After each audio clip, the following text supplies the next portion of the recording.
Hello, everybody. Welcome back to episode 7 of the JMU Sports Report. My name is Jeremy Lapidus, your co host of today's episode, joined as always by my friend and co host. Haden Raymer. Thank you so much for tuning in. We have a lot of exciting news for you guys today. It's been a big week for JMU Athletics.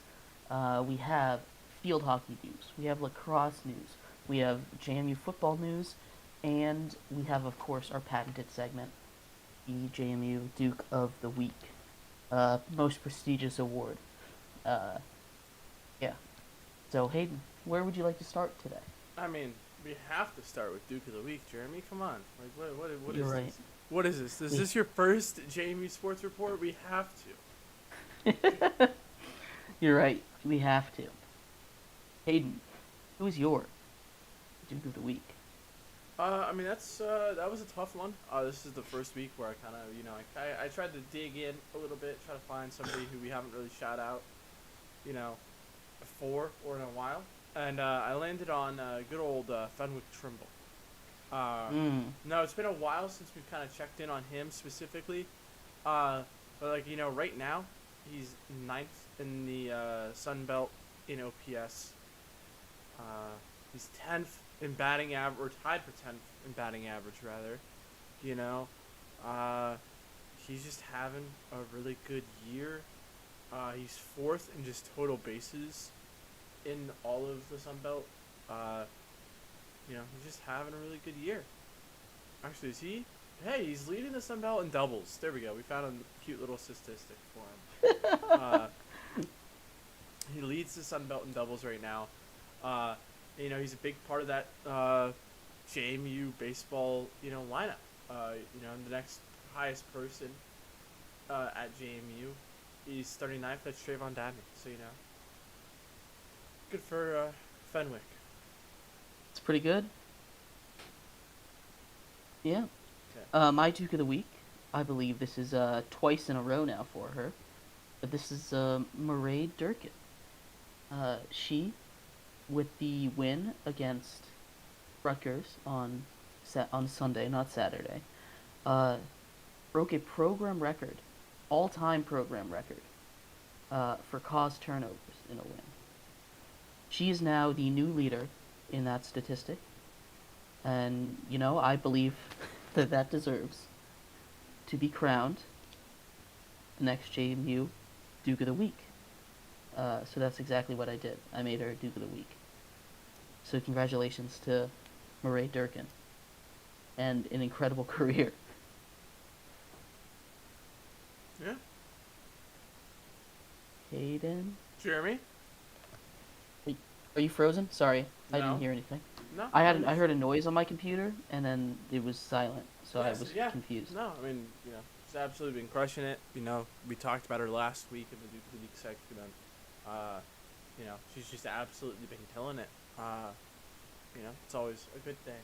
When you're a two-time Duke of the Week award winner, that's a very prestigious club. Not many people can say that. No, not many people can say that indeed. Anyway, yeah. So congrats to the Dukes of the Week this week. Um, yeah. Where do you wanna go next? Do you want to talk field hockey, lacrosse, or I mean, football? we got the lacrosse. That's the order we have it on my screen. We gotta go Oh in the yeah, order of the screen, Jeremy. Come on. yeah. The We can't screen be all rules all. willy nilly. You're right. We can't be all willy nilly. We The can't. the lacrosse team. We mentioned them already with Pretty. Mairead Durkin. Mhm. Uh, but now with their 15th straight win, have set another new program record for most consecutive wins in a row. Yeah, 15 in a row. They did move down a spot, which I think is stupid in the rankings. They've moved from fourth to fifth, which grand scheme of things, fifth place, pretty Mhm. good. But they've won 15 in a row, and now they've been sent down to not fourths to fifth, which I think is dumb. and stupid, and I understand that other teams play, but like if you don't lose, I don't understand why you move down. I mean, it's just quality of opponents that they've been beating lately. They had that tough stretch where they in a 5 game span, or a 6 game span, they played a top 5 team, the number 8 team, the number 12 team, and the number 23 team. Uh, and in the past 6 games, they've only played 2 top 25 opponents at the time. One of them was 23. So they haven't really been playing against good teams. I'm sure, you know, seeing once they kind of make that run in the postseason, that's then might be their opportunity to improve. But at the end of the day, who cares about the rankings? They just go out and win the games, and then bring home a championship. That's all that I matters. think power rankings. I mean, we can have this whole conversation about power rankings. I don't like power rankings. Really? Why? I just, I think power rankings are bad. I've never been like, man, these power rankings perfectly surmise what is happening in the league, or like, never do I feel like it's an accurate ranking. Like, I don't know, just like look at their records.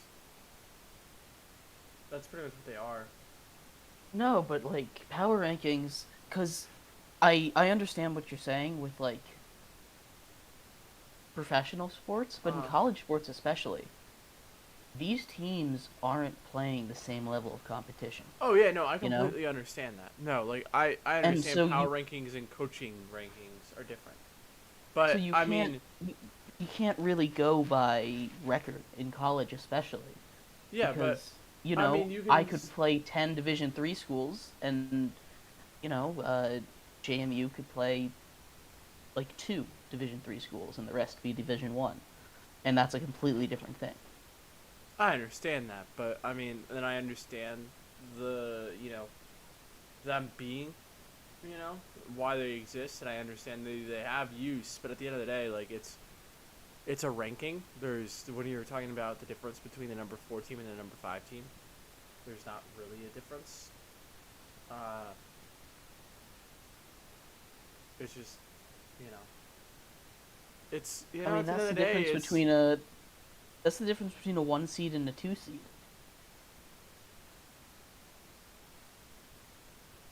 yeah. But I mean, at the 5 seed years, you're gonna play the same team either way, aren't you, Jeremy? Now, uh, I think the lacrosse playoff 2023. Excuse me. It's a bracket, yeah. So we have the it's not like a 64 team bracket like Yeah, but I mean, like, a team that makes it into the top 4 for the last 2 weeks of the year against like a team that was, in the top 10 pretty much the entire season. You see what I mean? Like, I don't think this is gonna affect them all that much. And at the end of the day, like, the better team's gonna win. And so they just gotta go out and they gotta win the games. I don't think it's. If I'm them, I'm not thinking about who I'm having to play. I don't care about what the coach's rank is. In my head, I'm number you're one. right. So Sorry, I was looking at it and I read it wrong. I thought only the 1 seeds got a bye, but the 2 seeds get a bye. No, they don't. yeah, but it's like that's so It's far only away. That is 3 games away before we even start talking about lacrosse championship. Like they got to go and win the AAC still. You're right. I'm looking ahead. You're looking But too far ahead. that's the type of thing that pops into my head when I see that they fall for no reason. That, because of this, they're not going to get that bye that, they deserve. I'm Only the sure they top still. get the bye, Jeremy. No, only the top 3 teams get a bye. Yeah. I don't know why that works that way. But that's something we'll focus on later. You're right. I got ahead of myself. Way ahead of yourself, Jeremy. But yeah, no, I mean, like we've talked about this team so much. We kind of know what they are at this point. They're a really good team. Uh, like a really good team. And like I said, you know, is it news that they've dropped a thing? I guess, but it's like, you know, you still have, you know, Jankowski putting up a 5-goal game. You know, I think I'd rather talk about that and like what this team has done in their last game than them dropping a spot because of a coach's ranking. It's fair. You know what? That's fair. Because I mean, it's who they lost to North Carolina or Boston, right? They lost to UNC. They lost to UNC. No, Boston College. No, I'm saying they lost to Boston College. Like that's the spot they lost. So let's go and see what Boston College women's lacrosse schedule, and we'll see. Was it Boston College? It might Yep, have just that's been the team. Boston. Nope, it was Boston College. I'm looking at it. Let me check right now. I have the tab up. I'm literally on. Yeah, it's Boston College. You were right. Yeah. You were right. I thought it was just Boston for some reason. Let's see. Do they have? Yeah, their... Boston College is. Boston College is Yeah, well, 13-3. I think it helps that they just beat the number 1 team, and they beat the number 12 team, and they beat the number 8 team, and they beat, you know, they beat like in their past 4 games they beat Syracuse, who's number 1, Virginia. Nah, they're 2 now. Oh shoot! Look at that. They beat Virginia. They beat Boston University, who's unranked. Virginia was 12th at the time. And they beat Notre Dame, who was 8th at the time. And they're now 7th. So, like, they beat in their last... You know what? Like, you see what I mean? Like, it's... They earned it. They beat one of the best teams in the league. You know, they are 8-1 in conference play. They're on an 8-game win streak. Like, it's a team that's really hot. You know? They haven't lost since they lost to Denver, who is the number 3 team. Like, it's, you know, like it makes sense why they've dropped the point. You're right. It does. I still hate it, but you're right. It makes sense. Okay. It's dumb though. I want to put on record that it's stupid and dumb. That's just the schedule. Like, there's nothing they can control about it, but like that's the honest truth. Like, that's just the schedule. Yeah, no, that's how it is. You're right. That's how it would be. Anyway, we'll follow. Obviously, lacrosse has 1 more game left, and then they're done, and then they move on to the AAC postseason. Yeah. So, very exciting stuff. Very exciting stuff. Moving on. The other big story from this week came today. Yeah. Excuse me. Yeah. Field hockey, JMU field hockey, who was ranked in the top 25 and independent a lot for all of last season, missed out on a playoff spot because they were independent, so they couldn't get that extra at-large bid because, you know, we've talked about this before. They unfortunately lost the last game of their season to a very good Rutgers team.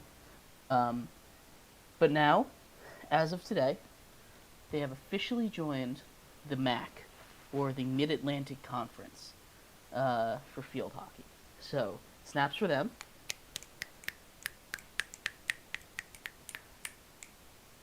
And, you know, this is a huge move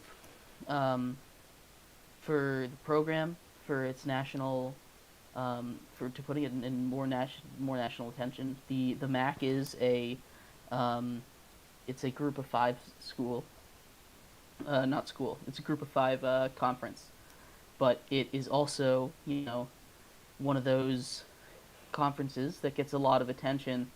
Uh, it has some not super high profile schools, but some schools you definitely would have heard of.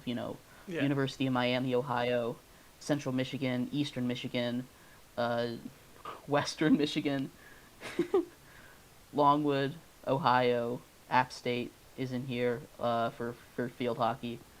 Uh, it's it's a solid conference, and more importantly, it gives JMU field hockey a chance to get that auto bid for the playoffs that they were missing last season. Yeah. That's the most important part of this, obviously. Um, but it's like a solid conference too. The what was it? Yeah. I mean, uh, sorry to like kind of take over here, but No, I go mean they for it. had a top 25 team at the end of last year. Or like considered. I haven't looked at like what coaches polls are. Let me look. But I mean, Miami of Ohio was like really good. Yeah, Miami, Ohio was really good. They That's were a what I top was looking for. I 25 was trying to team. figure out. Uh, and Kent State, App State, Wagner. I mean, they're all like kind of like not bad schools, but they're like top 50 on like the RPI rankings. Uh, Mhm. I'm looking here to I mean, see. and JMU was up there too. Like I mentioned, they were ranked in the top 25 for most of last season. Yeah, no, I mean Um, in the last week so they it, were 22nd. Like they were yeah, higher ranked than some of these other schools. So like it's a very good field hockey program, and for them to now finally have a home, I think is really important. That was like one of the things that did leave a lot of people like a sour taste in their mouth after the whole transition away from the CAA. Was a yeah, lot of moved to these the Sun Belt. They don't have a. programs kind of got screwed over a little bit. But now they finally have a Mm-hmm. home. Uh, and at this point, it's kind of like they didn't have a home at this like heading into this year. It's kind of a failure by JMU. So I'm glad they have a home. Uh, Yeah, it's like you said, it's not like the best division ever, but it's looking at where these teams are, they're probably especially now with them in it, I think you can comfortably say it's a top 5 field hockey division. If not top 5, they're easily top 10 as a like conference. yeah, So it's gonna be yeah. competitive games. They're not gonna just come in and just roll people over. Uh, and it's a Mm-hmm. really talented squad. Like we said, they were in that top 25 on the polls. So very excited for them. Very excited to see what JMU field hockey can bring next year. Like I said, it's a very good team. And if they were in conference play, we don't know for sure if they would have made the tournament. But they chances are they probably make the tournament if they were in a conference last season. So Yeah, no, they definitely would have. They were like right on the bubble last season. yeah. So That loss against Rutgers, you and I were following it pretty closely. That loss kind of took a lot of air out of that, yeah, race to make that at-large bid. yeah, yeah. But yeah, like we've been saying, this is huge news. We're so happy for the student athletes and the coaches and everyone involved in this program that they can, you know, have a home again. That's Mm-hmm. always nice. Yeah, no, for sure. I mean, that's huge. Being independent is really tough. It Oh really yeah, is a tough place to be. I mean, the only independent school that really has success is Notre Dame football, and that's because it's Notre Dame football, and it's a huge, like super national program, yeah, so it can afford to be independent and still, be good. It's tough. It's super tough, but they did it. So I'm happy for them.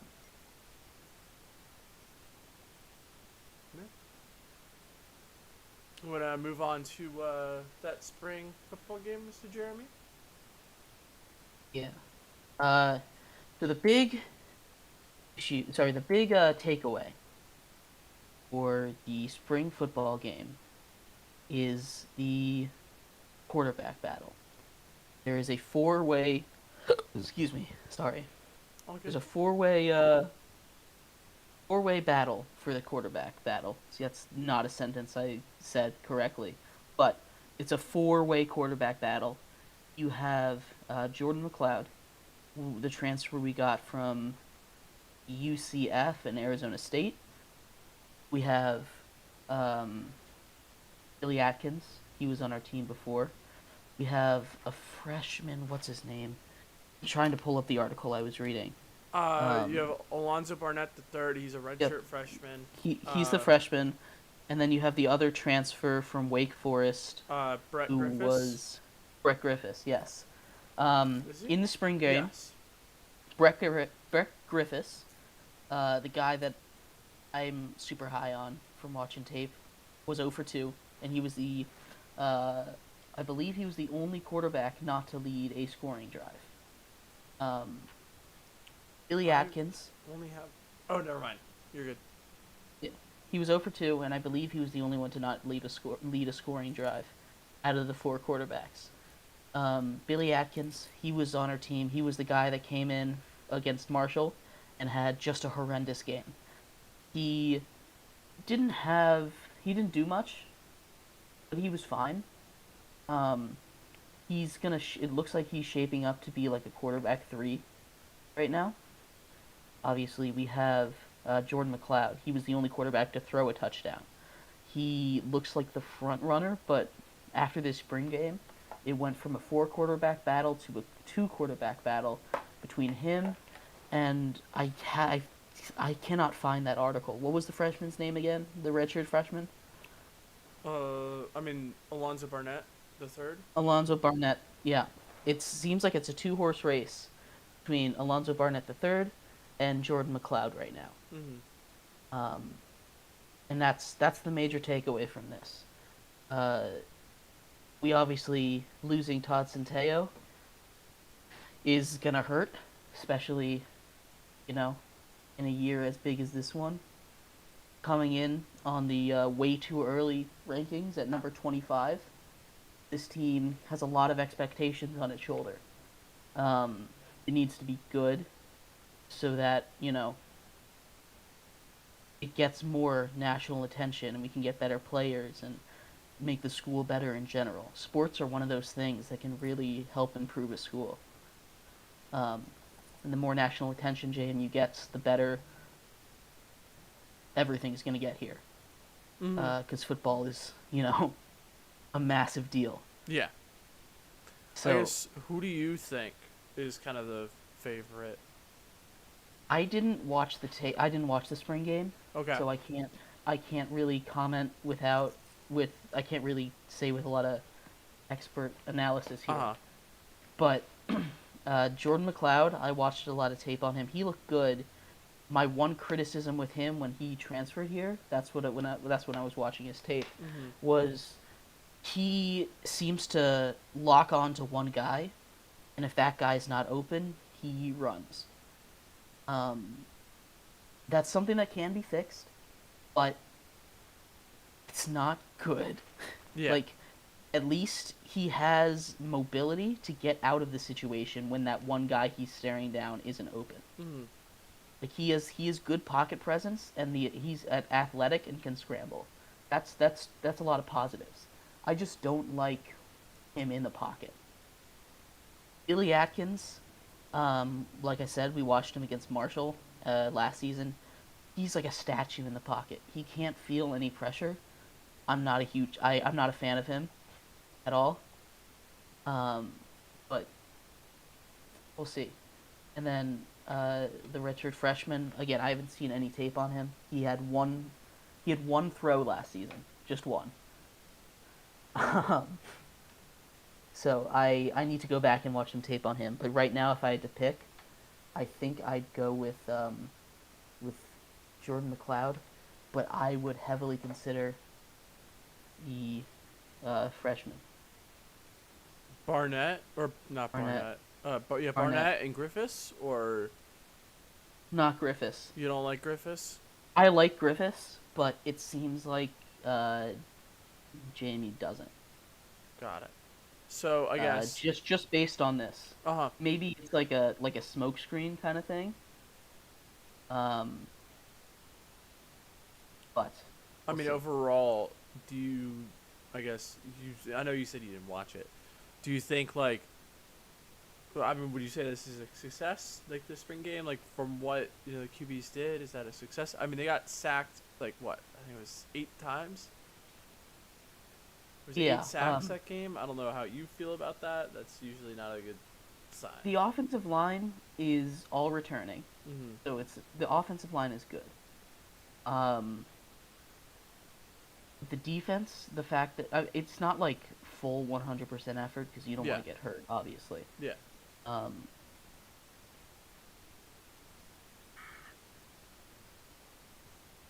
What are you looking for? Maybe I sorry, can I help. hit a button and it made goodness, it made a bookmark and I don't want a bookmark.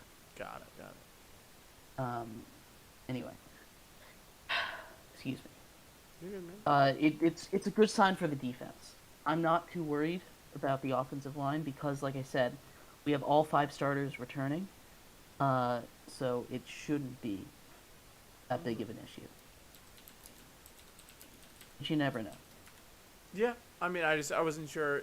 Like you obviously are kind of going off of articles and stuff that were written about it. I don't know if there was any sort of things you heard where it was kind of early cause for concern. But sounds like you didn't. No, nothing concerning. Like I said, this defense very good. This defense is very good.